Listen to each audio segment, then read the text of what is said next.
Today we're going to read chapter 19 of the Christmas Mystery for December 19th. The story written in the style of an Advent calendar, one chapter for each day of December from the 1st to the 24th, telling the story of Elisabet from Norway, the angel ethereal, Seraphiel Imperial, the wise men. So far we've got Caspar and Balthazar, the governor of Syria, Quirinius, shepherds, sheep, and yesterday we were actually joined by the Emperor Augustus, who led the party of pilgrims across the Bosporus and into Asia, as they've traveled across Europe and back in time, heading towards Bethlehem and the time when Jesus is born. Before we start reading the chapter, let's take a look at our Advent calendar box and open up a door and see what we can discover.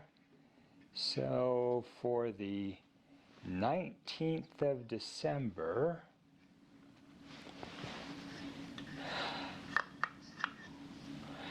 this looks like we may be joined today by the third wise man from the Orient. So let's put him up here where he can join the procession of pilgrims.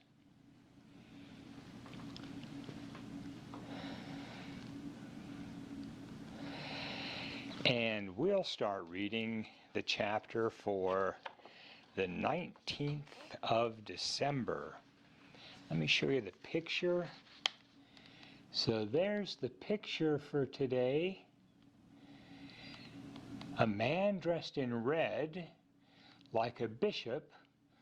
I think this might be an image of the original St. Nicholas. Let's read and see what we can find. He thought it was such fun to throw gifts through people's windows. On the 19th of December, there was a picture of a Christmas niece in the Magic Advent calendar. He had long white hair and a white beard, and was wearing a red cloak and a pointed red hat. On his chest hung a large silver cross set with a red stone. Mama read what was on the little piece of paper in the Magic Advent calendar. Melchior. A procession was speeding through Asia Minor one day towards the end of the 4th century. They traveled across the high plains of Phrygia and past some salt lakes where the birds can stand on the water. On their long journey, they encountered bears, wolves, and jackals. But when a wolf or bear came running towards them, they always managed to step aside by 1 or 2 weeks and avoid it. They climbed up through a pass in the high mountain range of Pamphylia, which stretches from east to west along the Mediterranean coast. A couple of thousand meters above sea level, they caught sight of a figure dressed in green. It was a tall man, sitting like a living landmark at the watershed where the road began tilting downwards towards the Mediterranean Sea. As soon as they noticed the figure in green, Caspar and Balthazar began waving their arms and tried to run past the sheep. "Who's that?" asked Elisabet. "He must certainly be one of us," said the angel ethereal. The stranger rose and threw his arms round Caspar and Balthazar. "The circle is complete," he announced solemnly. Elisabet didn't understand this, but when the stranger came over and greeted her politely as well,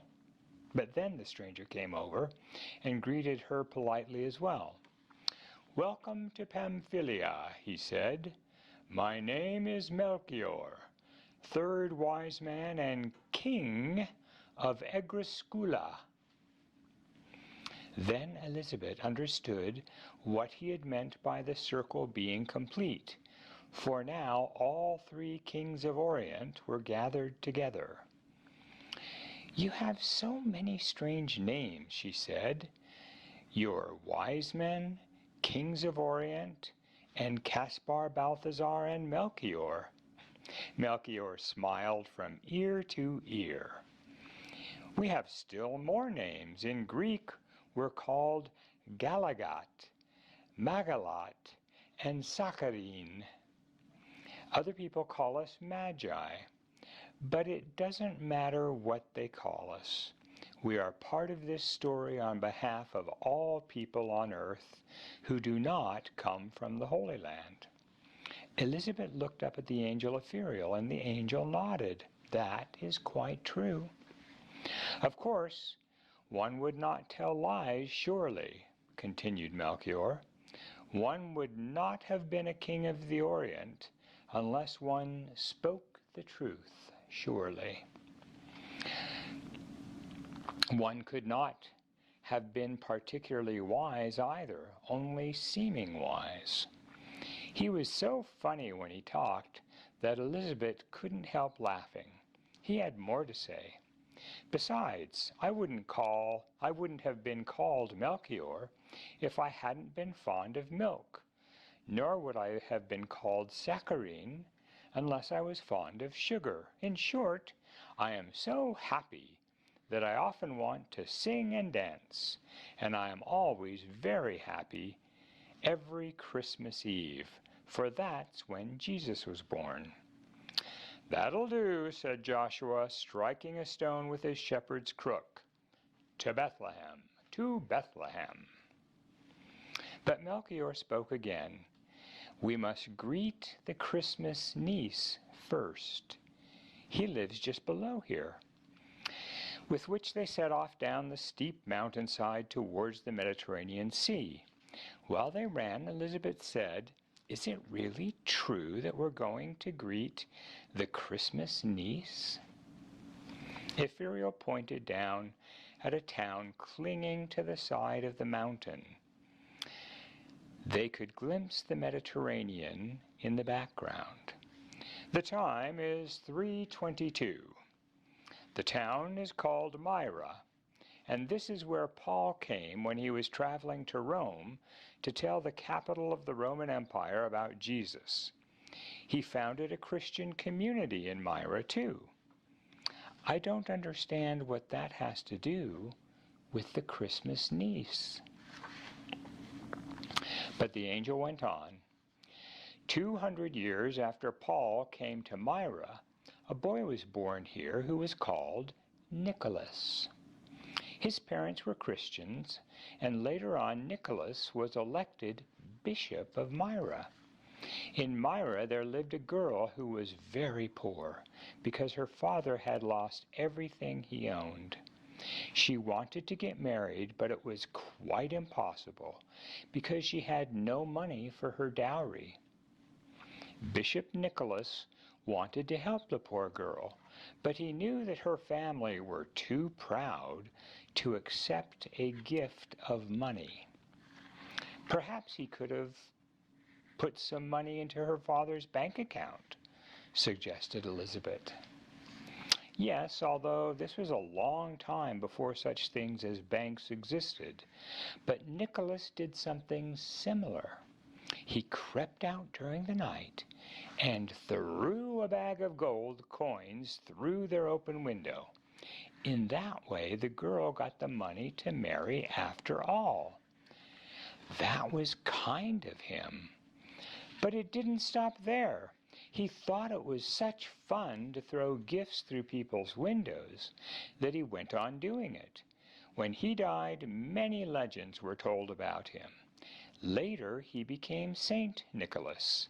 That turned into Santa Claus, and in Norwegian into the Christmas niece. The word niece comes from Nicholas, and so do the name Niels and Klaus. Did he have red clothes, a long white beard, and a red hat? Wait and see, said the angel ethereal. The sun had not yet risen. They stopped in front of a low church building in Myra. As soon as they stopped, the church door opened. Out strode a magnificent man with a long red cloak, a long white beard, and a red hat. Round his neck he wore a large silver cross with a red stone in it.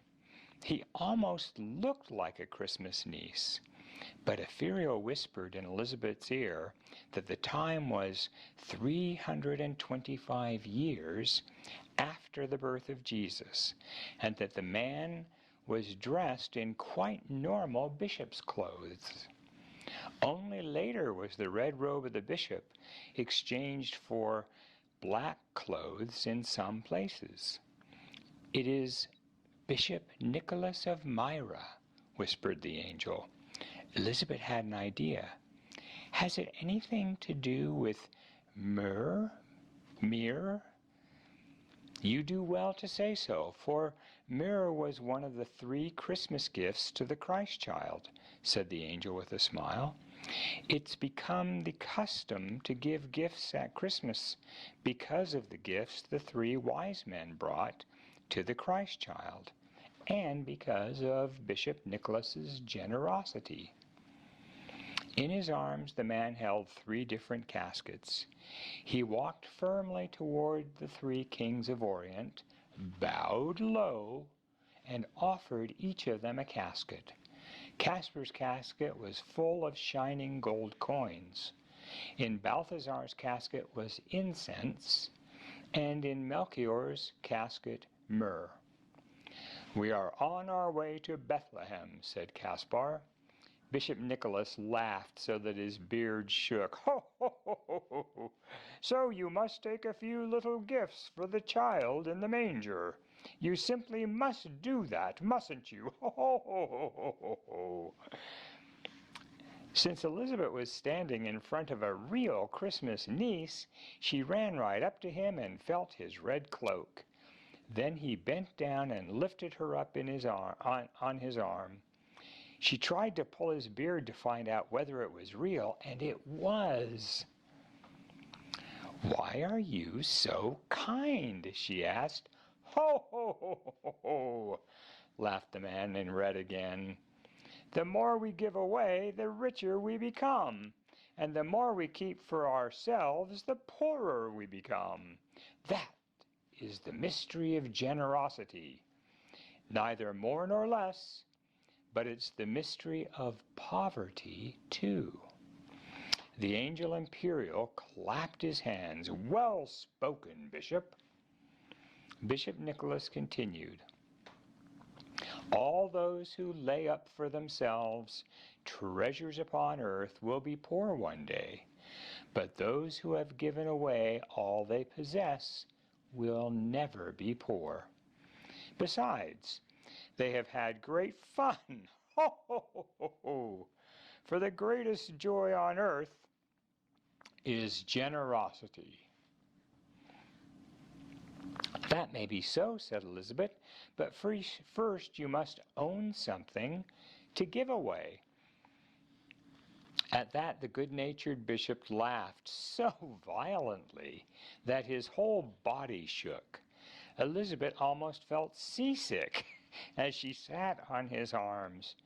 Not at all, he said, when he had swallowed enough of his laughter that there was room in his mouth for speaking as well.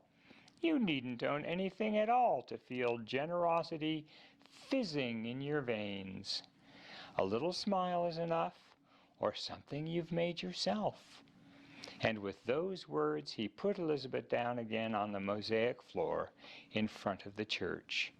Joshua thumped his shepherd's crook on the ground. To Bethlehem, to Bethlehem.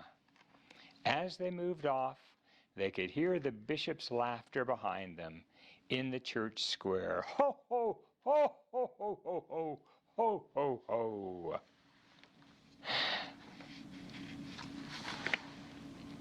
Mama looked up from the paper and began laughing as well. It was infectious. And when Joachim burst out laughing, Papa couldn't resist it either. So they sat there chuckling, all three of them. At last Mama said, "I think laughter is like the wildflowers. Both are a part of the glory of heaven that has strayed down to earth. But that kind of thing is easily scattered." Before Mama had finished reading what was written on the scrap of paper, Papa had brought out the historical atlas. "The names are on the map," he said, "and Paul really did visit a little town called Myra when he was on his way from Jerusalem to Rome. Perhaps Elisabet in the photo traveled the same way as Paul," suggested Joachim, "because she went to Rome too." "And she had a silver cross with a red stone in it," said Mama. "The Christmas niece did as well." Papa laughed. Then he went into the sitting room to fetch an encyclopedia. He came back reading as he came down the passage. "Quite correct about the Bishop of Myra. He was the very first Santa Claus.